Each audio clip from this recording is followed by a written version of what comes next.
My name is Clara Reynolds. I am 42 years old, and tonight I learned that family can be the most dangerous enemy you will ever face. I was sitting at a white linen table in one of the fanciest restaurants in Cleveland, surrounded by flickering candlelight and the forced laughter of relatives who claimed to love me. My stepfather, Victor Hale, a man who had married my mother after my father's death, had just excused himself and walked toward the bathroom, his heavy footsteps echoing across the polished marble floor. I swirled the ice cubes in my orange juice, trying to drown out the voice in my head that kept whispering that I didn't belong here, that I was nothing but prey invited to a feast. Then it happened.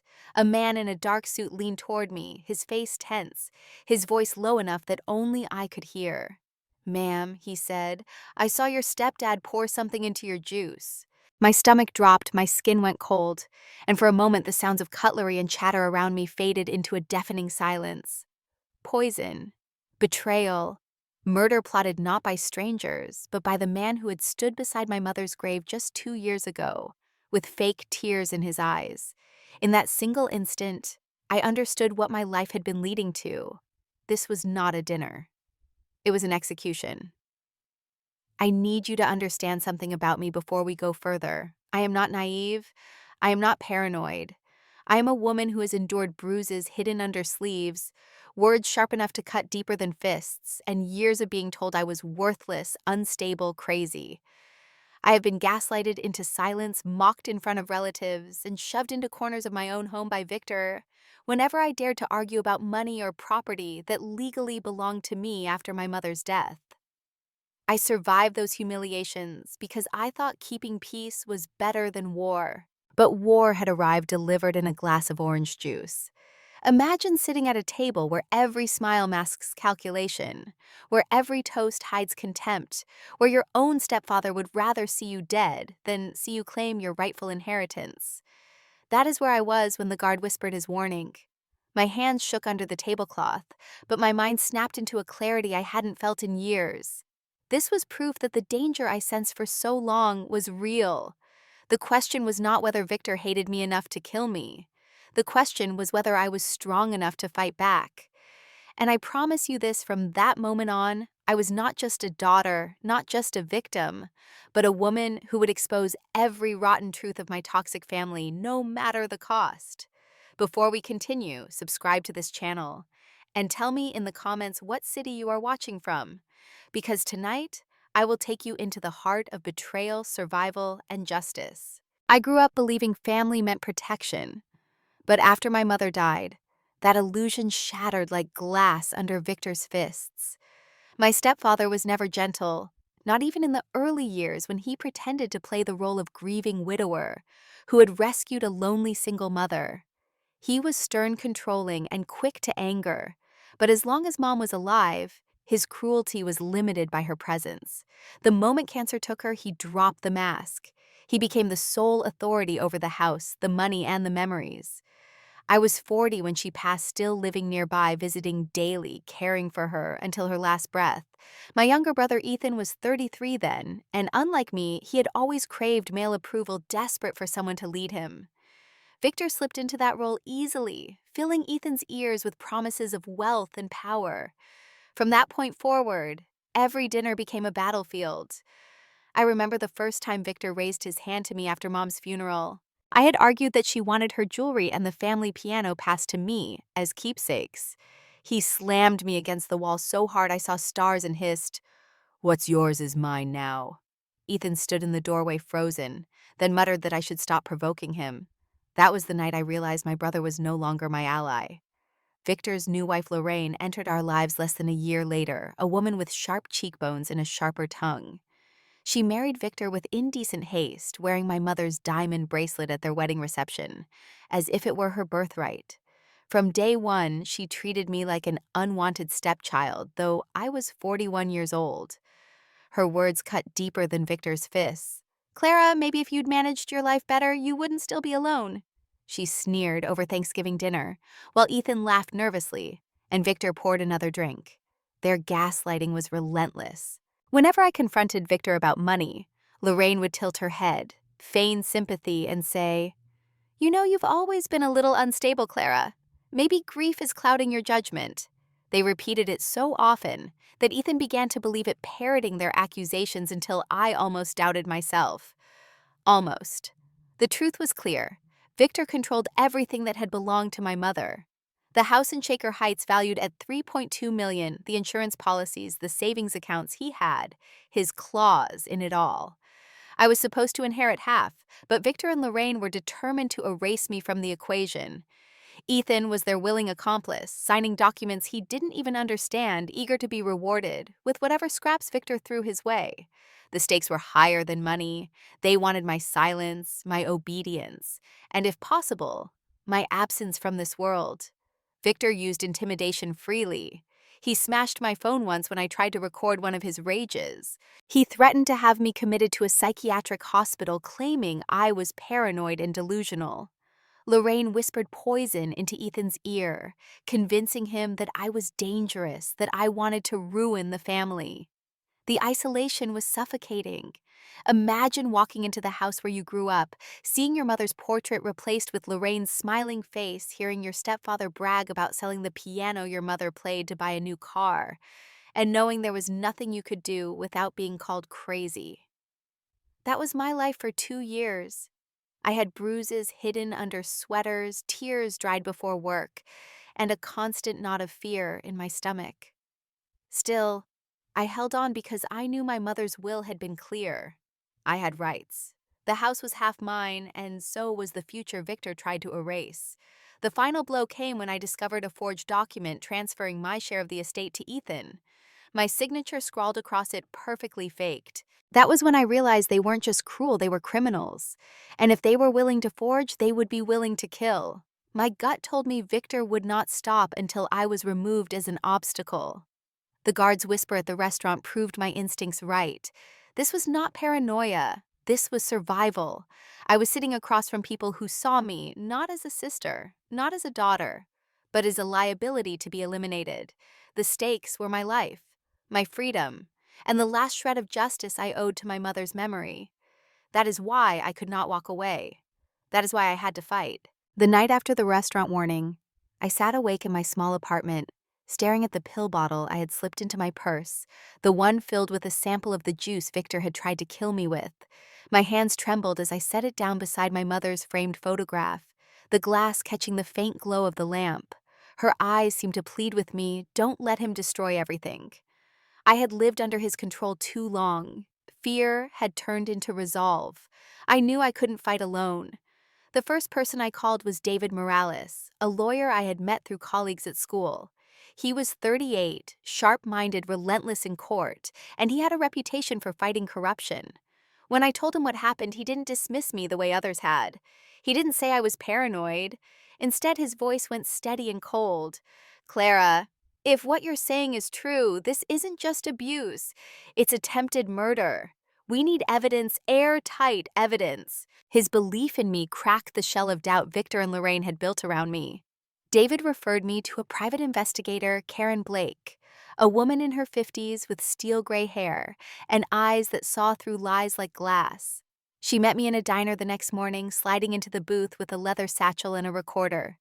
"You've been gaslighted for years," she said after listening to my story. "Abusers rely on silence. Let's make some noise." For the first time in months, I smiled. Karen started by pulling financial records. Within days, she found invoices from an online pharmacy Victor had purchased large quantities of sedatives under a false name. Not once, not twice, but dozens of times over the last year. She also obtained a copy of the forged estate transfer Ethan had signed. The signature was identical to mine, but the notary stamp had expired 2 years earlier, a sloppy mistake. She had photographs too. Lorraine leaving a pharmacy downtown, clutching a small bag that looked far too much like the packaging Victor's sedatives came in. My skin crawled as Karen laid the evidence before me piece by piece.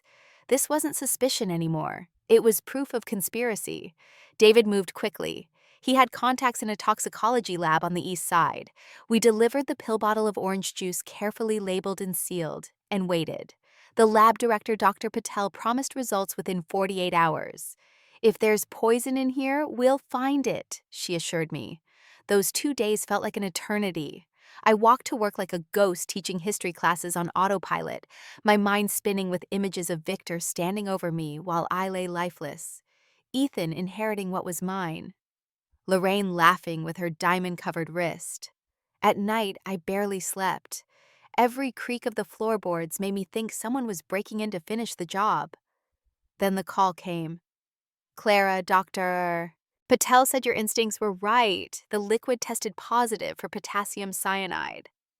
A lethal dose." My knees buckled. I sat down hard on the couch, gripping the phone. Cyanide. The same substance whispered about in crime documentaries, the poison that killed in minutes.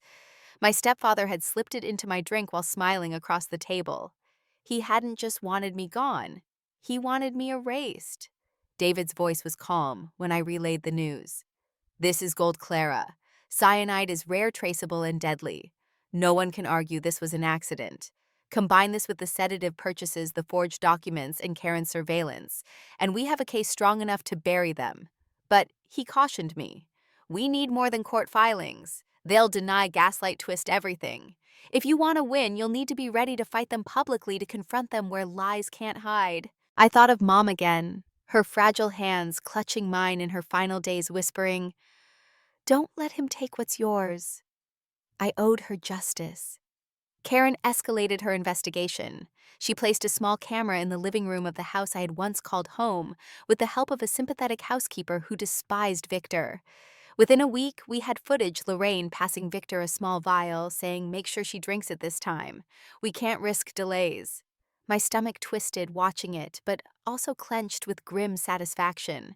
This was the nail in their coffin. Meanwhile, Ethan slipped deeper into Victor's control. He called me one night, his voice slurred from whiskey. "Why don't you just stop, Clara? Sign the papers. Move on. You're nothing but a burden." My brother, the boy who once held my hand crossing streets, now sounded like a stranger hired to break me. I cried after hanging up, but the tears turned into fire. They weren't going to win. David prepared the legal groundwork, restraining orders, emergency filings to freeze the estate, preliminary motions for fraud charges. But the heart of our strategy was theatrical. A public confrontation that no court could dismiss, no manipulation could spin. "You'll expose them in their own environment," he said.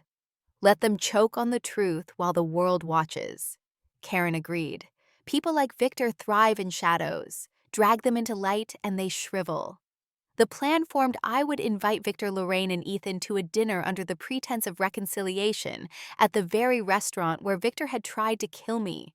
We would bring the evidence, the toxicology report, the pharmacy invoices, the video footage, and the dead plant that had absorbed the poison. The security guard who warned me his name was Mike Riley agreed to testify. When I told him about the cyanide, his face went pale but resolute. "I'll stand with you, ma'am. I saw what I saw." Each step of preparation felt like sharpening a blade. For the first time in years, I wasn't the prey. I was the hunter. Still, the tension nearly broke me.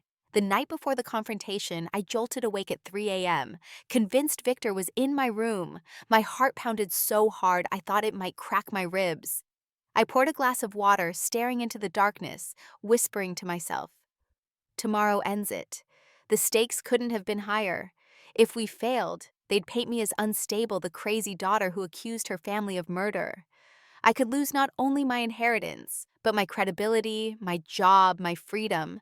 But if we succeeded, Victor and Lorraine would face prison, Ethan would face disgrace, and I would finally be free of their chains. I chose to risk everything. I chose to fight. Victor loved to celebrate his victories as if they were trophies stolen from other people's lives, and the night he finalized the sale of my mother's house was no exception. The house where I grew up, where Mom taught me to play piano, where the smell of her Sunday roast lingered in the walls, was gone. Victor sold it for $3.2 million to a faceless developer who planned to tear it down and build condos. I found out when a neighbor sent me a photo of bulldozers waiting outside the gate. My heart cracked, but Victor treated it as a triumph. He booked a private dining room at Bella Mare, the most expensive Italian restaurant in town, inviting Lorraine, Ethan, his lawyer, Mr. Harris, and me. His voice on the phone was commanding, not requesting. "Clara, you'll be there. We need to talk like a family." The word family twisted in my stomach like a knife. I walked into that restaurant wearing my mother's pearl necklace, the only thing Victor hadn't managed to snatch, and felt the stares of strangers as waiters pulled open the heavy doors. The room glowed with chandeliers, polished wood, and the faint scent of truffle oil. Victor sat at the head of the table, Lorraine beside him, draped in a red dress and dripping with diamonds that once belonged to my mother. Ethan sat to the left, sipping wine too fast, his eyes darting away when he saw me. Mr. Harris arranged papers in front of him with the efficiency of a man who had sold his conscience long ago. "Ah, Clara," Victor announced loudly, rising to his feet, as though welcoming a beloved daughter. "So glad you came. Tonight is special. We close the deal."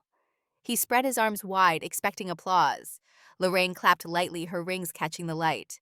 Ethan raised his glass. I remained standing stiff, my jaw tight.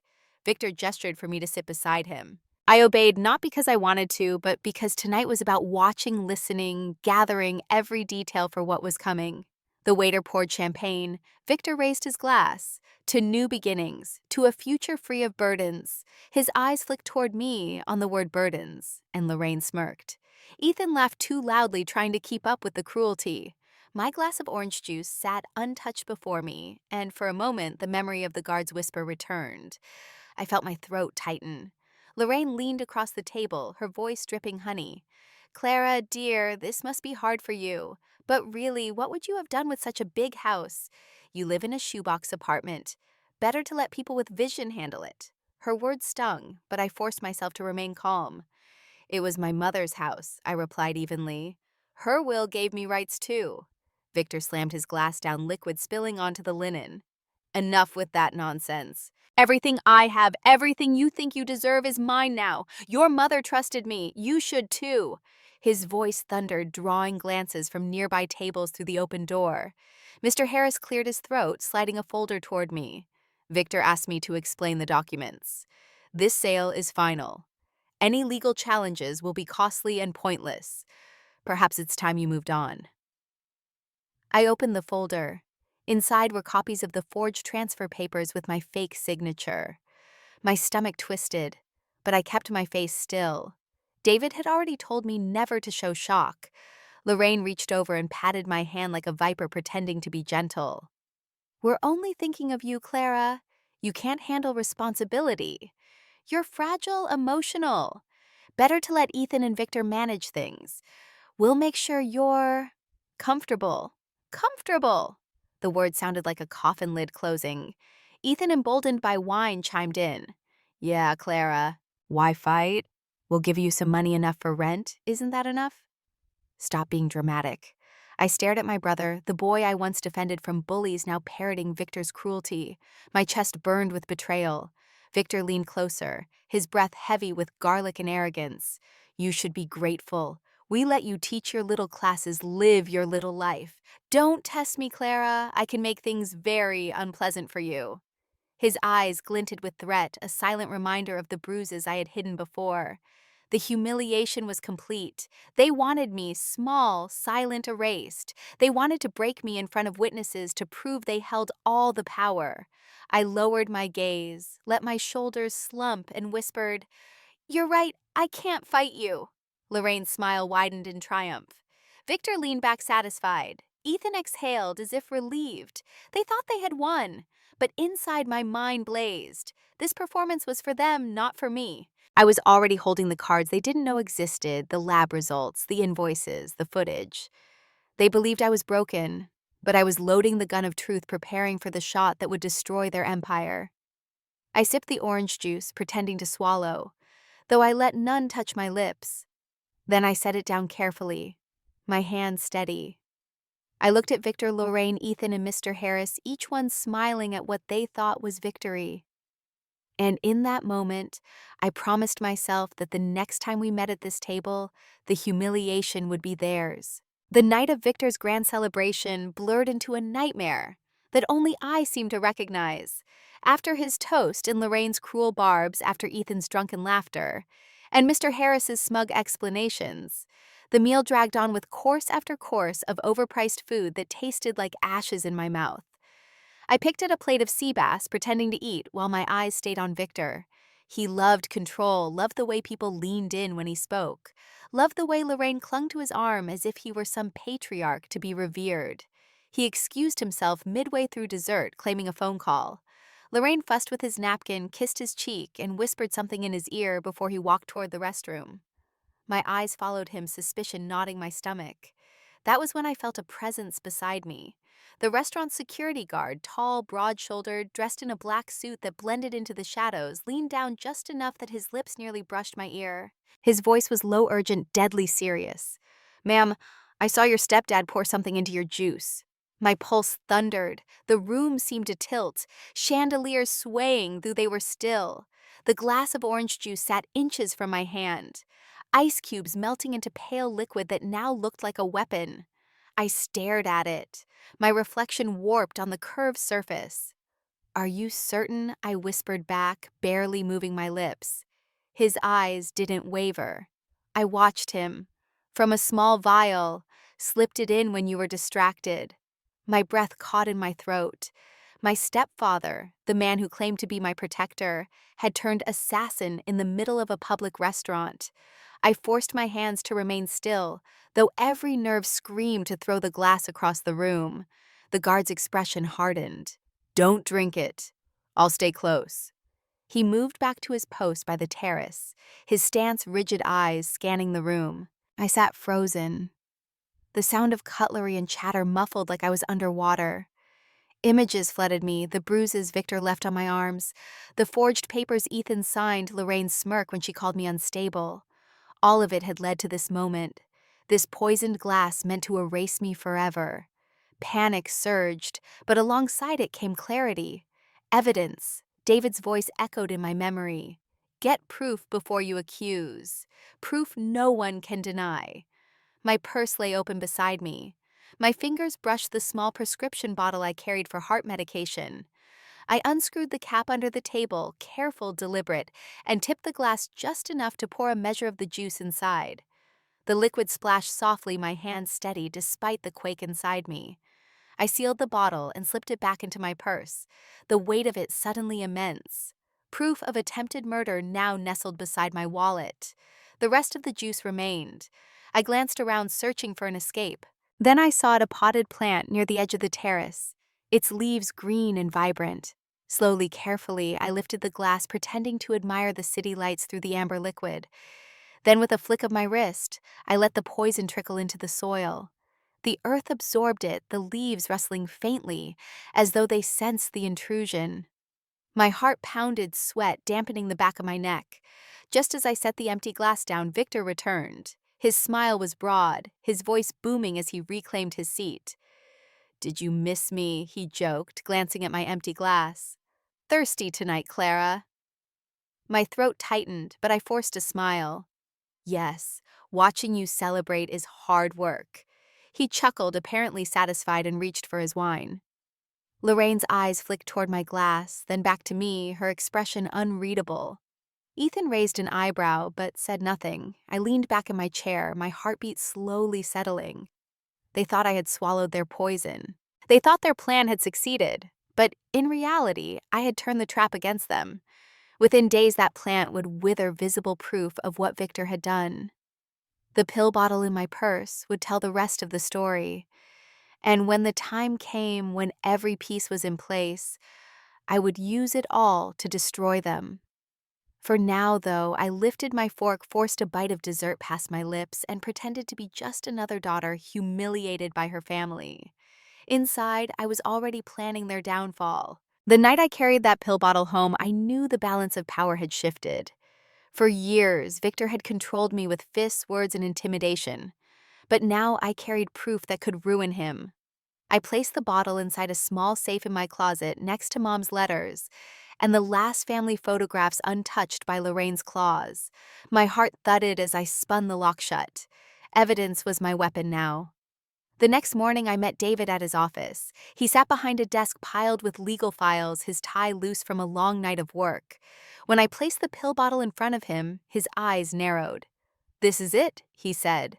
"Handle it like gold." He called Morrison Diagnostics, a discreet toxicology lab used by law firms in sensitive cases.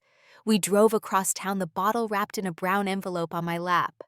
Every bump in the road made me clutch it tighter, as though it were fragile glass. At the lab, Dr. Patel, a petite woman with sharp eyes, greeted us in a white coat. She listened silently as I explained. When I finished, she nodded once. We'll run a full toxicology panel gas chromatography mass spectrometry. If there's cyanide here, it will show. She sealed the sample in a chain of custody bag, signing her name across the label. Watching the process gave me a strange calm. This wasn't paranoia.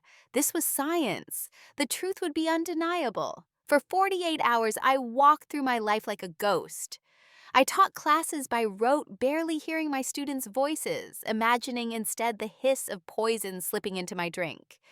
Karen checked in constantly, her gravelly voice a tether. "Stay strong, Clara. I'm watching them. They won't get away with this." She was true to her word. That week, she sent me photos Lorraine meeting Victor in a dim parking lot, handing him a small vial wrapped in tissue. Another photo, Ethan signing papers at Harris's office. His face slack with drink, the pen trembling in his hand. "He's transferring your inheritance into his name," Karen explained. "Sloppy, but dangerous." I stared at the images until my hands shook with rage. Betrayal had a face now printed in glossy 8x10s. When Dr. Patel finally called, her voice was clinical, but her words carried the weight of a death sentence.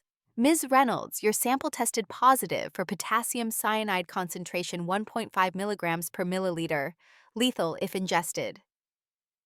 My chest constricted. Cyanide. The very word reeked of murder mysteries and espionage, but this wasn't a novel. This was my family. "This report will hold in court?" I asked.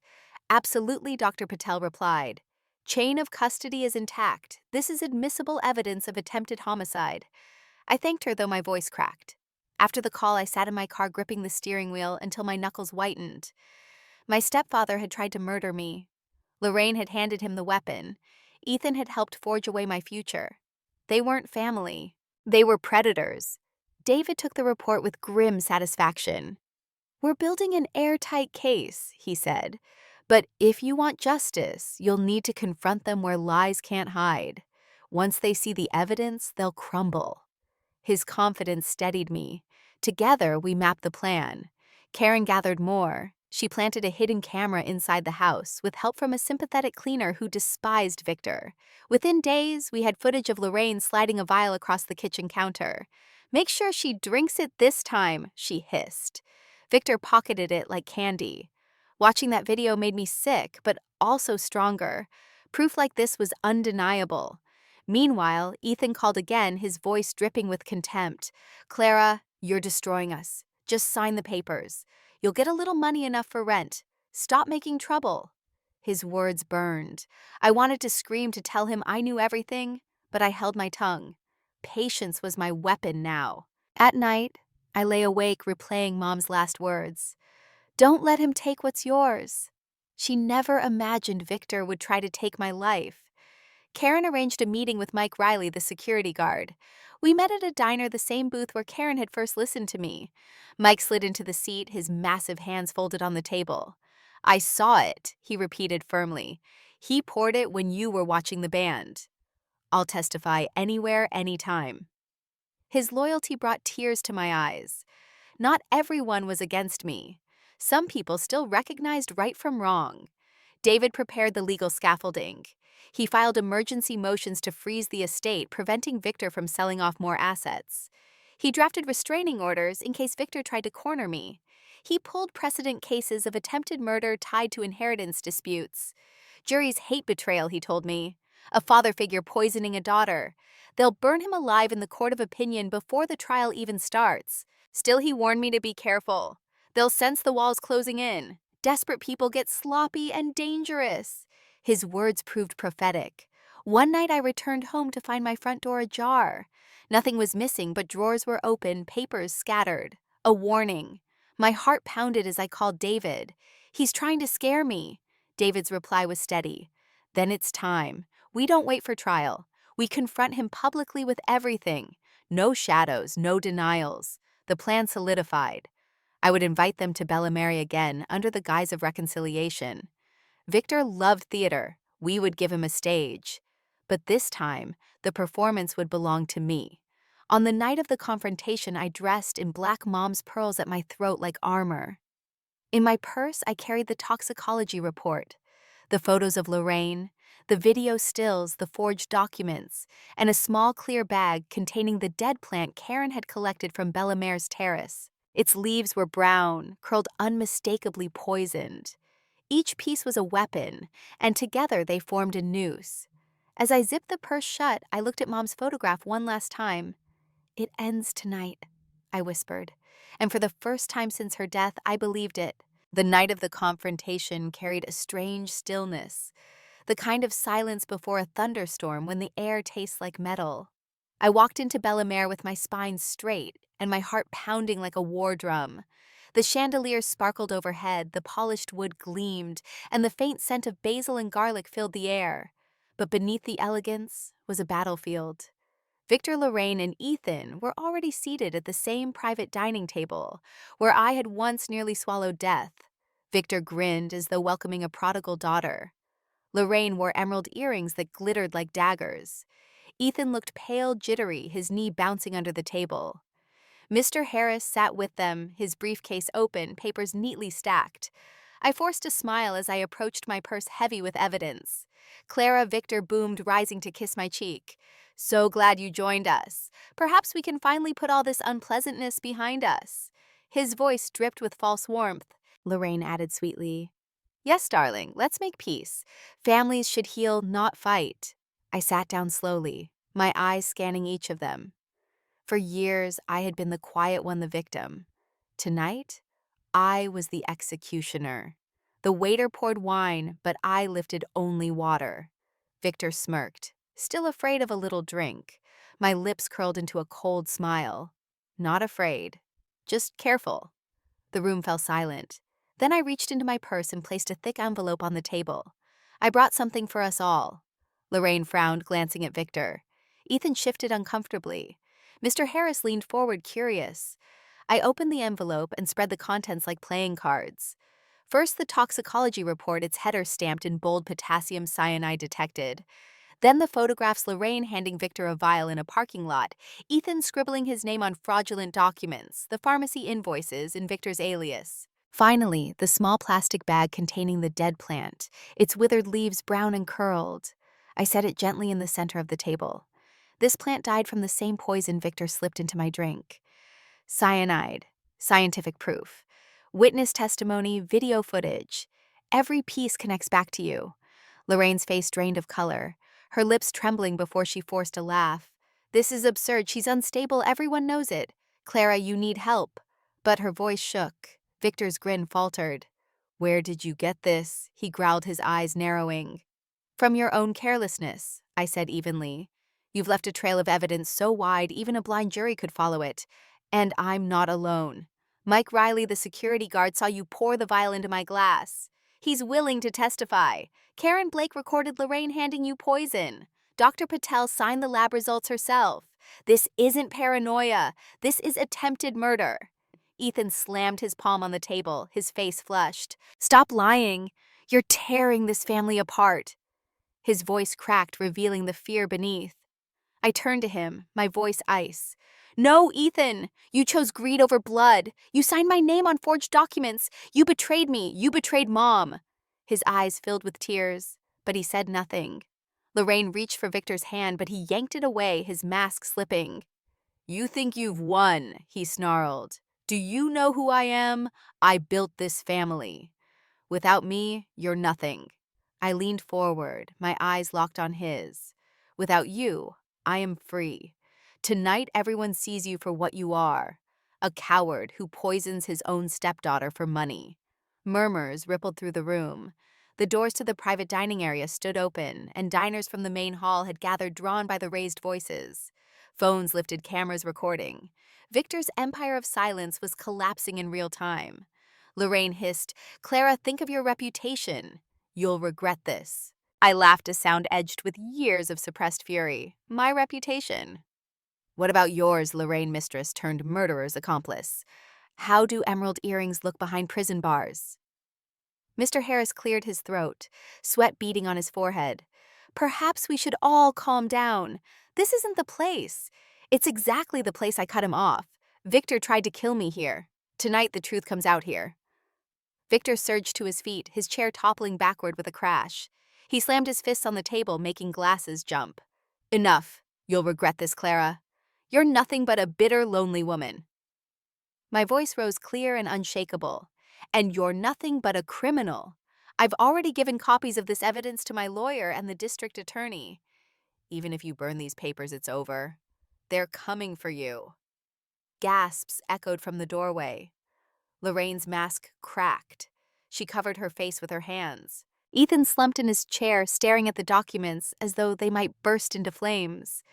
Victor's bravado faltered under the weight of the watching crowd, the recording phones, the undeniable proof spread before him. You wouldn't dare, he whispered, his voice suddenly small. I stood gathering my mother's pearls in my fist like a talisman. I already did. Silence held for a heartbeat. Then the room erupted, voices, whispering, cameras, flashing, waiters backing away nervously. Victor's empire had crumbled not in a courtroom, but in the court of public opinion. Lorraine grabbed his arm, pleading. Ethan muttered incoherently. I turned my back on them and walked out, each step echoing with finality. For the first time in years, I felt taller. Behind me, I heard Victor shouting my name, but it was the cry of a man already condemned. The air outside was cool, sharp, electric. Mike Riley was waiting by the entrance, his broad frame a wall of reassurance. He nodded once. You did it. I exhaled, the weight of decades lifting from my chest.